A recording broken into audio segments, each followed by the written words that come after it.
자, 그러면 신지비사는 어떤 내용을 담고 있을까요? 그 내용을 살펴보겠습니다.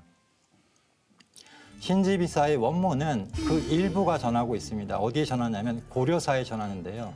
고려사의 김희재 열전을 보면은 김희재라는 사람이 고려 숙종 때 이 고려의 수도 남경으로 천도를 해야 됩니다라고 하면서 이 도선비기와 신지비사를 인용해서 말씀을 올립니다.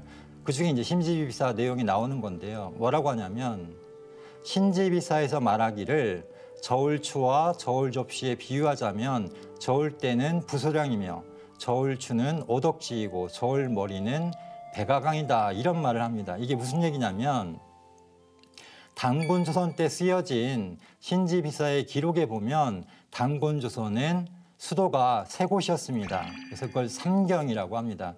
이 저울을 보시면은 저울대가 있고 물건을 올려놓고 무게를 재는 저울판이 있습니다. 그리고 이 저울판에 올려진 물건의 무게를 잴 수 있는 저울추가 있는데요.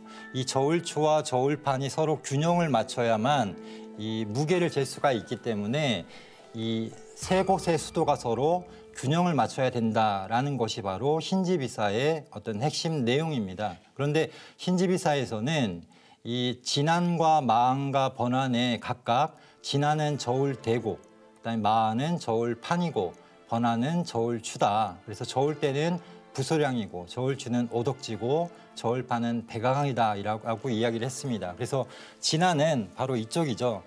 이 단군조선 전체를 다스리는 중심 수도가 바로 이 저울대에 해당하는 진안이고 그다음에 저울판은 바로 한반도 평양이 있던 마안이다. 그다음에 이 저울추는 중국과 국경을 접하고 있던 번안이다라고 이야기를 한 겁니다.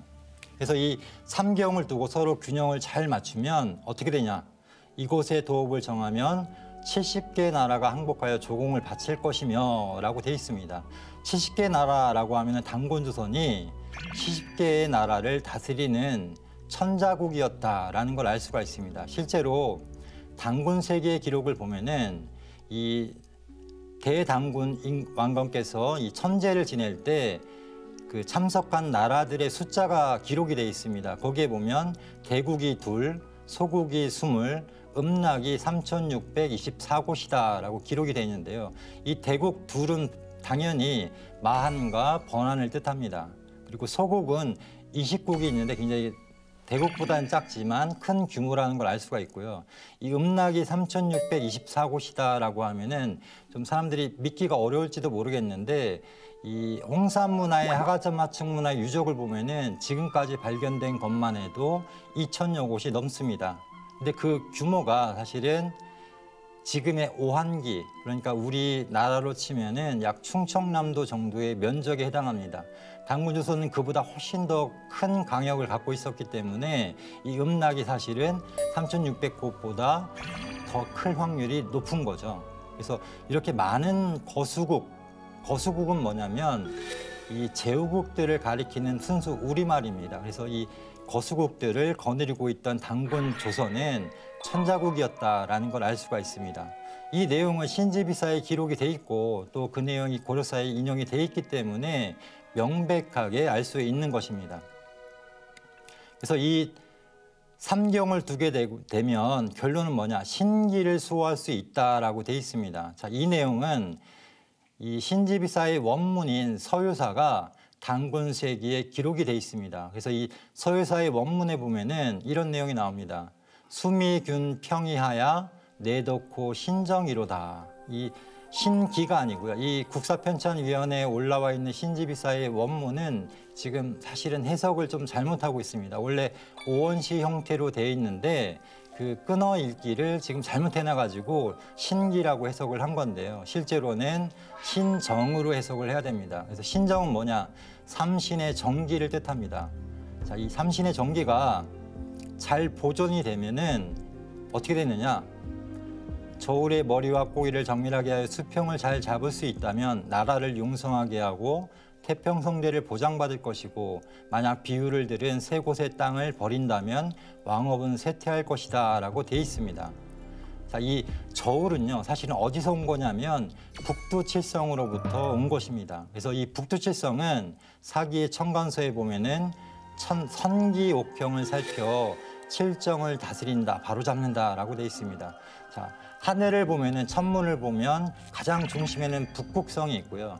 이 북극성을 사방으로 운행을 하면서 이 모든 별자리를 통괄하고 통제하는 게 바로 북두칠성입니다. 그래서 옛사람들은 이 우주를 다스리는 상계님이 계신 곳이 바로 칠성이다라고 생각을 했습니다. 그래서 이 칠성의 별에 가장 몸통에 해당하는 곳이 바로 이 저울대, 저울주, 저울판으로 봤는데 이 저울의 그런 형국이 바로 이 사만에 그대로 이제 투영이 된 것입니다.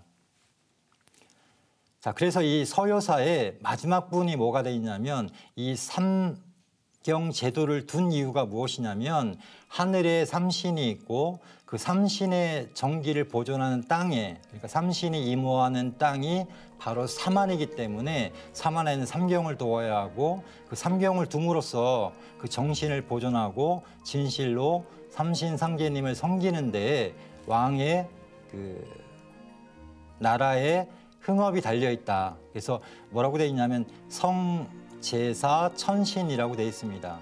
정성을 다하는 데에 천신을 삼신상계님을 섬기는 데에 이 나라의 흥망이 달려 있다라는 겁니다. 그래서 이 삼경제는 또 다른 의미가 있는데 뭐냐면 우리 잘 아는 천부경에 보면은 이런 말이 있습니다. 일시무시일 석상금 무진본.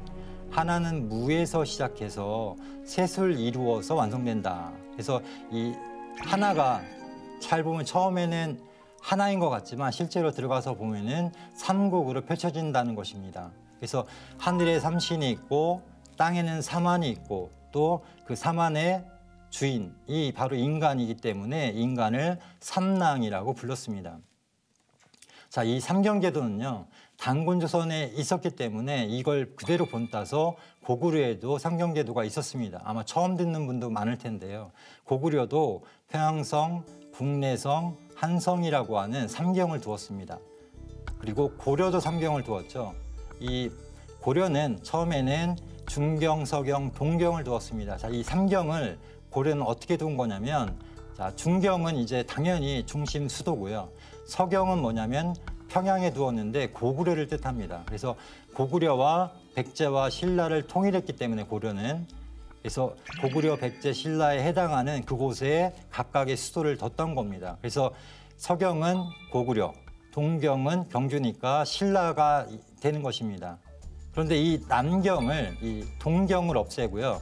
이 김희재의 상소에 의해서 동경이었던 경주를 폐하고 남경, 목명양이라고 하는, 그러니까 지금의 서울입니다. 여기는 이제 백제의 수도였죠.